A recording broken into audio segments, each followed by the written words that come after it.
Jazz was never my thing, nor was it for most of my peers, I suspect. Growing up where we did, the creation of a 3 day festival of any kind in our sleepy, well, to the point of rigor mortis, riverside town was a big event. Mainly for most, it was just an excuse to hang round the old churchyard, sitting on the wall, getting pissed, stoned, and probably have a good fight into the mix. It was like our equivalent of fair night, but without the vomit inducing rides and a lot more saxophones. I had attended for the previous 2 years, but aside from riding around through the heaving streets on my push bike, watching a mass brawl and a fella get bottled, it hadn't been too awe inspiring, really. Largely, perhaps because I had needed to be home by 11.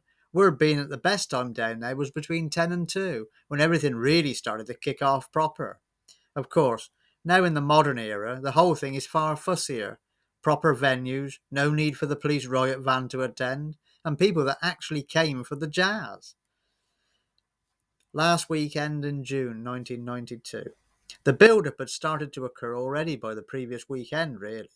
A few of us had been discussing the event whilst up at the Bikers pub.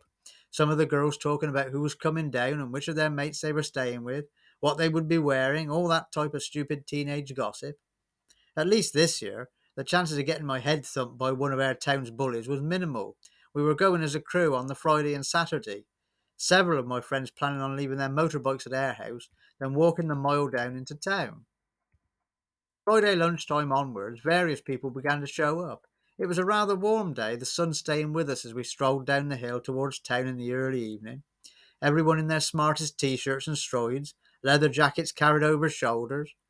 There were lots of familiar faces in town, the narrow streets filled with people shouting over the jazz music spilling out of the open doors and windows of the pubs. The air thick with the smell of fag smoke, greasy food stands, and spilled beer. Down towards the river it was even busier. Not one space on the churchyard wall left to sit. The grass also covered in people led around, chatting, drinking, and smoking. We stood on the pavement in a couple of groups, relaxing and enjoying the evening. People we knew pausing to socialise as they passed. I had known Rachel all my life. We were at primary school together, though she was a year above me. Her parents were pretty strict, not letting her out much, so I hadn't seen her around and about really since she had left school the previous summer. She had been going out with a friend of mine back then, so we used to talk about music, films, and stuff on the rare occasions I made a cameo appearance in the playground for our paths to cross. I've always flirted with her, as in truth she flicked every one of my switches. That Friday evening at the Jazz, I spotted her walking up from the riverfront long before arriving where we were. Short black tasselled skirt and Christian Death t-shirt, ankle boots on her small feet, hair down and heavily applied eye makeup, as was her style. She was with a girl whom I used to go out with, and they both stopped to chat. Straight away I could tell she was three parts pissed, keeping resting her hand on my arm to steady herself. But I welcomed her touch. Only being around 5 feet tall, she would look up at me while we chatted, holding eye contact so intensely that I thought she was looking right through me. It didn't matter what we talked about, just as long as she kept looking at me. The jazz band fired up in the bar of the hotel opposite, making it harder to hear that was what was being said. I had to lean in closer in order to continue the conversation, drinking in her perfume as I did. After a while, her friend disappeared off to get more drink. It was getting dark now. We moved a little way up the street and found a vacant spot to lean against the churchyard wall. I could see she was starting to get cold. I took off my leather jacket and wrapped it round her shoulders, this being greeted by a wonderful smile. People kept brushing past and nudging us together against the wall. One guy, obviously in a rush, pushed a little more forceful than the rest. I put my arms up to catch her so she didn't fall, but she didn't step back away, instead just letting me hold her. I moved in for a cheeky kiss, staying like that for what felt like hours. This was new. I had never felt like this before with anyone. We chatted and kissed some more, the rest of the evening going by in a blur. All too soon, the friend who had previously spotted us making out and had made herself scarce returned. We parted company there. They headed off home, leaving me to locate the other lads and begin the slow walk back up the hill in the dark. Saturday, after working all day, I went down into the town alone, meeting up with some of the girls from the Bikers pub. They had gotten a lift down with Mark's brother and his Dolomite, and I spent the evening wandering around various pubs with them. I found myself keeping looking out for Rachel all evening. I couldn't really understand why I so wanted to, but I didn't see her, which made the night seem a bit of a letdown.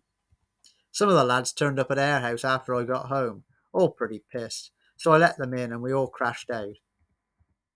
Sunday morning dawned, another bright, warm June day. We sat out on the drive working on Nick's bike, trying to get it running better so he could head off home. Once she had gone, I walked down the hill into town again.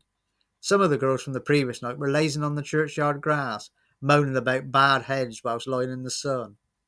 As I wandered over, my stomach jumped. Rachel was among them. I half expected the cool, non-fuss to see me routine, so beloved of many girls, but nothing of the sort. She smiled when I sat down, coming over to sit next to me. The chat noised around us, but I wasn't really hearing any of it. By early afternoon I was hungry and decided to make my way back, already late for my lunch. Rachel asked where I was going, and I invited her to come up with me and I'd make her a sandwich. We walked back up the hill together, but it was only as we sauntered down the estate that she slipped her hand into mine. As we turned into our road, I heard a motorbike approach. It pulled onto the drive of the house opposite our turn-in. I thought nothing of it, but then this fella started shouting abuse, but not at me, as was usual, but at her. "You fucking slag, what a load of shit you told me the other week about not wanting a bloke in your life right now," he hollered across the road. "Keep walking, ignore him," Rachel said to me.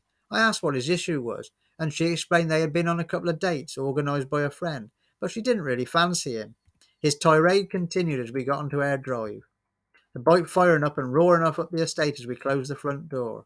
In the afternoon, after she had her sandwich, we sat and watched The Lost Boys, again, in our living room. One of her favourite films, it turned out. Like me, she even had the soundtrack LP too. When it was finished, I walked her back down the hill, kissing as we parted ways by the new fire station. No plans were made, but I really hoped I would see her again soon. The following few days at work, I was quite distracted, furious with myself for not asking her out, and convinced I had blown it. On the Wednesday evening, I was in my bedroom with Nick, reading the sleeve notes on Def Leppard's new record while it played. Mum shouted up the stairs that I was wanted on the phone.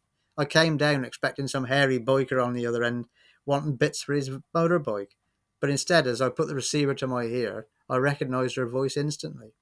"Can I come up?